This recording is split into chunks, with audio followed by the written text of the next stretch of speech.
오늘도 이 은혜 말씀을 읽고 듣고 묵상하는 우리 모두에게 하나님의 크신 은혜가 있게 되시기를 주님의 이름으로 축복합니다. 오늘 함께 묵상하실 본문은 예레미야 16장 14절로 21절의 말씀입니다. 오늘 본문의 핵심 주제는 하나님께서 죄인들을 징계하시는 이유는 멸망이 아니라 구원하시기 위함입니다. 지금 당장의 징계가 아프지만 그 징계를 통하여 정결하게 되어지고 하나님과 친밀함을 회복한다면 그 고난은 우리에게 유익이 될 것이고, 그러한 목적으로 하나님께서는 오늘 범죄한 유다 백성을 징계하시겠다는 것입니다. 그 징계 이후에 하나님께서는 때가 되면 이 유다 백성들을 조상들의 땅으로 다시 인도해 주실 것입니다. 그러나 다시 회복되기 위해서 하나님께서는 철저하게 유다 백성의 그 우상 숭배와 의도적인 삶의 불순종의 죄악들을 징계하시고 심판하실 것입니다. 그리하여 유다 백성들이 내가 부모로부터 물려받았던 이 우상 숭배가 얼마나 어리석고 헛된 일이라는 것을 깨닫고 이제 진정한 참 하나님, 창조주 하나님 앞으로 돌아올 때에 하나님께서는 유다 백성들에게 놀라운 은혜를 입혀 주실 것입니다. 그러므로 여러분, 오늘 이 본문을 묵상하면서 새롭게 건축하기 위해서 반드시 낡은 집이 무너져야 하는 것입니다. 죄악으로 가득 찬 이 유다 백성은 이제 무너져야 합니다. 그 과정이 아프고 힘들지만 그 무너짐을 통해서 더욱더 멋지고 아름다운 건축물로 지어져 가게 될 것입니다. 자, 14절의 말씀입니다. 여호와의 말씀이니라. 그러나 보라, 날이 이르리니 다시는 이스라엘 자손을 애굽 땅에서 인도하여 내신 여호와께서 살아계심을 두고 맹세하지 아니하고. 자, 오늘 이 14절 말씀의 의미는 이런 것입니다. 이전까지는 이스라엘 백성들이 하나님과의 언약을 생각하면서 가장 많이 기억했던 것이 출애굽하여 당신의 백성들을 구원해 내신 여호와 하나님이셨습니다. 그런데 이제는 그 출애굽 사건보다 더 놀랍고 더 위대한 사건이 이루어질 것이기 때문에 이제는 출애굽 사건을 말할 것이 아니라 바벨론 포로로 끌려간 저들이 다시 고향 땅으로 돌아오는 제2의 출애굽, 이것을 말하게 될 것이다. 지금 오늘 본문은 이 만연된 삶의 우상 숭배와 의도적인 삶의 불순종으로 이제 저들이 무너지고 바벨론 땅에 붙잡혀 가지만 하나님은 반드시 다시 돌아오게 하실 것이다. 절망과 함께 주어지는 새로운 희망을 하나님은 말씀해 주고 계십니다. 그래서 15절입니다. 이스라엘 자손을 북방 땅과 그 쫓겨났던 모든 나라에서 인도하여 내신 여호와께서 살아계심을 두고 맹세하리라. 내가 그들을 그들의 조상들에게 준 그들의 땅으로 인도하여 드리리라. 하나님께서는 예루살렘의 유다 백성들을 강제적으로 그 땅에서 쫓겨내셨습니다. 저들이 한 번도 가보지 않은 바벨론이라는 나라로 포로로 끌려가게 하시면서 저들을 쫓아내셨습니다. 그런데 이제 하나님은 저들에게 다시 은혜를 베푸셔서 다시 조상들의 땅으로 저들을 70년 바벨론 포로를 마치고 돌아오게 하실 것을 분명한 약속으로 주고 계십니다. 사랑하는 여러분, 하나님은 진노 중에라도 긍휼을 베풀어 주십니다. 그러기에 우리가 살아갈 수 있습니다. 우리의 죄 때문에 때로는 징계를 맞지만 그 징계는 영원한 징계가 아니라 우리를 회복시키기 위한 하나님 아버지의 아픈 사랑인 것을 우리는 반드시 기억해야 할 것입니다. 16절의 말씀입니다. 여호와의 말씀이니라.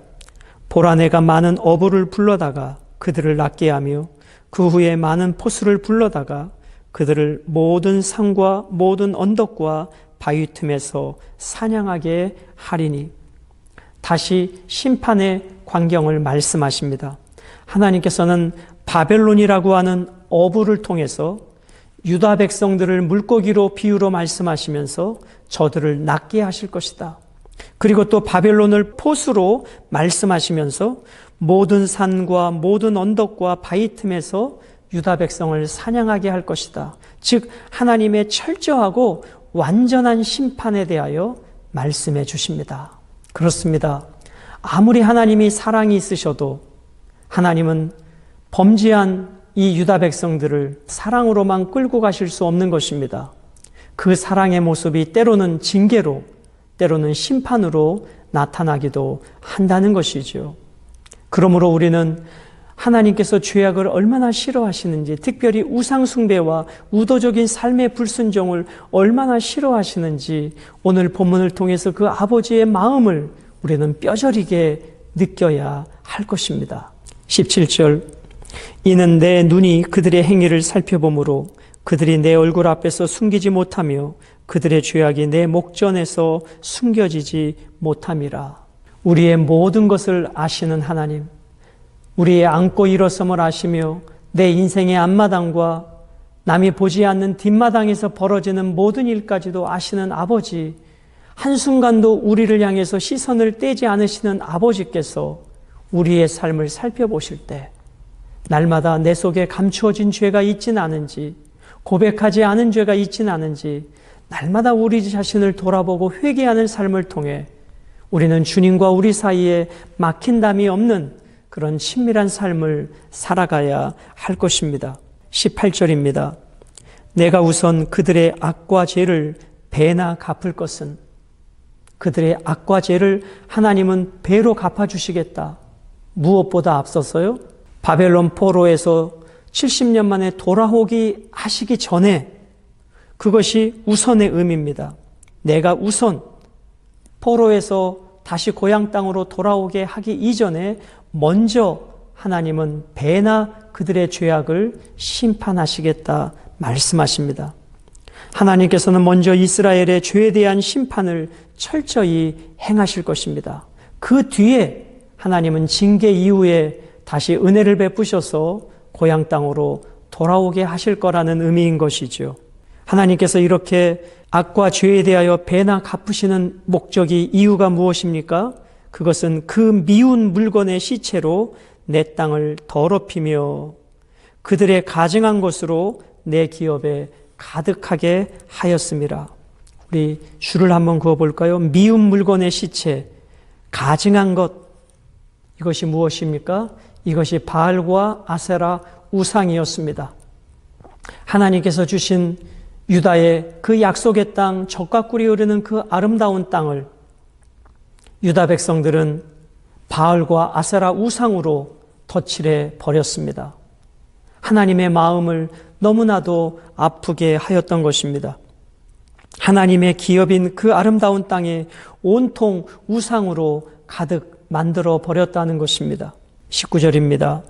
여호와 나의 힘, 나의 요새, 환난 날의 피난처시여, 민족들이 땅 끝에서 주께 이르러 말하기를 우리 조상들의 계승한 바는 허망하고 거짓되고 무익한 것뿐이라. 이제 이렇게 변화되어야 한다는 것입니다. 우리가 조상들로부터 배웠던 그 우상들은 어떠한 존재라는 거예요?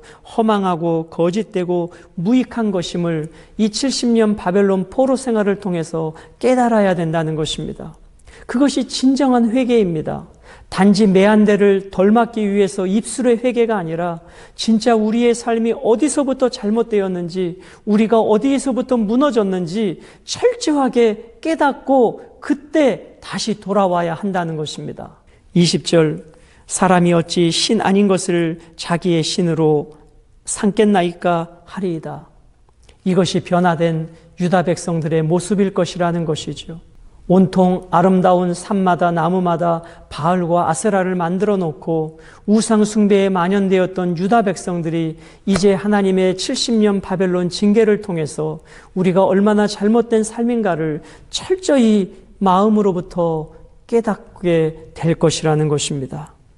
21절, 여호와께서 이르시되 보라, 이번에 그들에게 내 손과 내 능력을 알려서 그들로 내 이름이 여호와인 줄 알게 하리라. 누가 진짜 신인지, 누가 진짜 참 하나님이신지 하나님께서는 이 징계를 통해서 알게 하시겠다는 것입니다. 그리하여 바벨론 포로 생활을 미리 말씀하시고 그리고 저들을 다시 고향 땅으로 돌아오게 하실 것을 하나님이 약속해 주시고 그 약속을 반드시 이루실 것이다. 그래서 하나님의 땅에서 쫓아내고 다시 돌아오게 하심을 통해서 누가 진짜 신인지, 그래서 저들이 진심으로 하나님만이 참 신임을 고백하게 하시겠다는 것입니다. 저들이 무너지지 않으면 다시 세워지지 않기에 하나님은 부득불 저들을 무너뜨리고 다시 세워 가신다는 것입니다. 사랑하는 여러분, 오늘 내 삶에 하나님이 그토록 싫어하시는 미운 물건의 시체, 가증한 것들이 있지는 않습니까? 오늘 내 눈에, 내 손에, 내 마음 속에, 우리의 발걸음 속에 하나님이 그토록 싫어하시는 가증한 것, 그 미운 물건의 시체와 함께하고 있지는 않습니까? 내가 끊어내야 될 것, 버려야 될 것, 결단하는 이 사순절의 기간이 되셨으면 좋겠습니다. 오늘 말씀을 맺습니다. 무너지지 않으면 새롭게 세워질 수 없는 유다 백성들. 그러나 하나님은 무너뜨리겠다고 말씀하시지만 다시 너희들을 새롭게 세워주시겠다고 약속도 절망 중의 소망으로 해주시고 있는 것입니다. 그러므로 하나님께서 징벌하시는 목적은 멸망이 아니라 구원이라는 것을 기억해야 합니다. 그러기에 징벌도 우리를 향한 하나님의 또 다른 사랑임을 우리는 이제 믿음으로 받아들여야 하는 것입니다. 오늘 우리의 삶에 가장 두려워하고 경계해야 될 것은 죄에 대하여 무디어지는 것입니다. 죄를 죄로 여기지 않는 것입니다. 습관적인 넘어짐입니다. 습관적인 타락입니다. 오늘 우리의 삶에 그 미운 물건의 시체, 그 가증한 것, 이 습관적인 죄악들, 죄를 죄로 여기지 않는 죄악들, 하나님 내 눈을 열어 이것이 얼마나 더럽고 추한 죄인 줄 보게 하시고 하나님께서 얼마나 싫어하시고 아파하시는지 느끼게 하셔서 오늘 철저한 회개로 하나님과 우리와의 막힌담이 없는 그러한 한 날이 오늘 말씀 묵상을 통해서 이루어졌으면 좋겠습니다. 사랑하는 여러분, 오늘도 우리에게 주신 이 말씀, 항상 절망 중에 소망을 주시는 말씀, 비록 내가 지금 절망의 터널을 지나고 있다 할지라도 우리는 회복된 터널의 출구를 맞이하게 될 것입니다. 오늘도 그 주님과 함께 새로워지고 회복되어지는 놀라운 복된 한 날이 되시기를 주님의 이름으로 축복합니다.